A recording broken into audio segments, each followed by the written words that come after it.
Kkooti enkulu egaanye okuyimiriza kampuni z'amasimu ezigenda okuggyako essimu ezinaaba teziwandiisiddwa ng'Olwabiri-8 omwezi guno terunayita.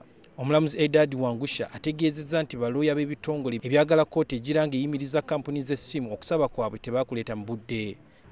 Kati balooya aba Human Rights Network for Journalists ne Legal Brains Trust abakulemberwa David Sembuya basabye kkooti ebongere obudde bakuŋŋaanye obujulizi kwe banaasinziira okuwakanya eky'okuggyako essimu ezitawandiisiddwa.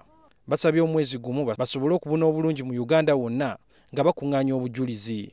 Joseph Masiko ne banne abalala nga bebawolereza abagenda okuggyako essimu nabo basabye kkooti ebawe omwezi gumu betegereza ebiwandiiko ab'oludda oluwaabi bye baleese.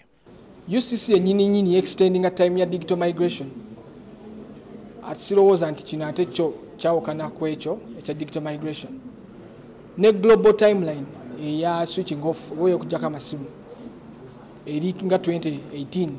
Aba Human Rights Network for Journalists ne Legal Brains Trust bawabula kampuni z'amasimu akakiiko ka Uganda Communications Commission akavunaanyizibwa ku mpuliziganya ne gavumenti nga bagamba nti okuggyako essimu z'abantu oba okubawaliriza okuwandiisa kimenya amateeka era kityoboola eddembe ly'obuntu.